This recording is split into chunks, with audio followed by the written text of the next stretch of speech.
Here we go again. There are new rumors. This time HarperCollins is taking a stab at buying Simon & Schuster.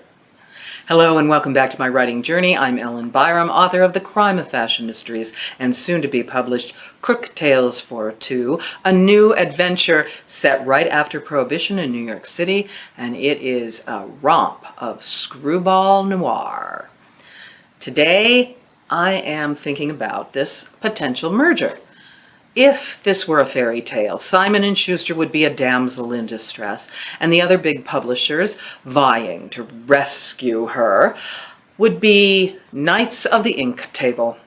The first contender, the largest publisher, was Penguin Random House, seeking to win Simon & Schuster's hand, her bounty, and her booty. Spectacularly lost $200 million in the attempt.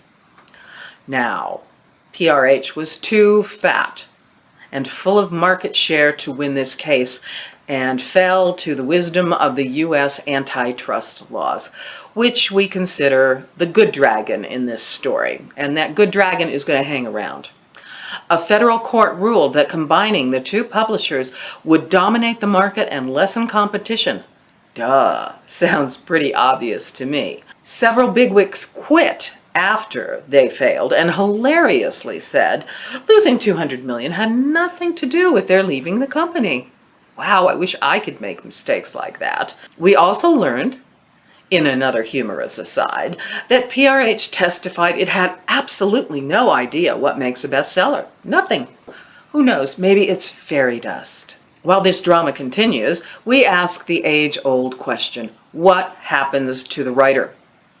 Generally, the mid-list author will be out in the cold, abandoned, orphaned, and they're just looking for those bestsellers.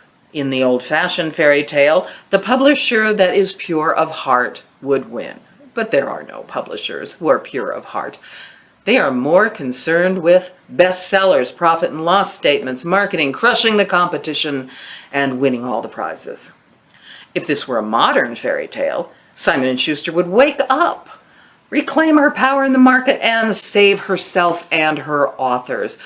Unfortunately, she is a subsidiary of Paramount Global, which wants to dump her and put a price on her head of over $2 billion. HarperCollins is no hero. It is another big would-be gobbler-up of publishers and is owned by News Corp, which basically is Rupert Murdoch, and the notorious barbarian at the gate, KKR, a private equity firm.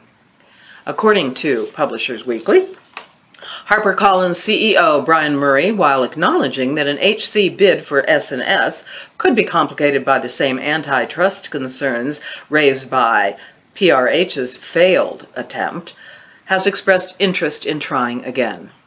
In the interim, HarperCollins is reducing its real estate in San Francisco and Grand Rapids, which would give them more money to throw away, invest in their business. But what about the writers? I hear nothing about the writers, obviously. The writers who the business is built upon mean nothing to these people, so they will gobble and gobble. Also, in the meantime, we see small independent publishers cropping up like mushrooms after a rainstorm, and many authors who were traditionally published, as I was, going the indie route, or getting their rights back and independently publishing their books themselves. This is the route I have taken. And I want to just let you know that my books are available on Amazon, and you can ask any bookseller to order them. So they are available. Feel free. What's next in this race for Simon & Schuster?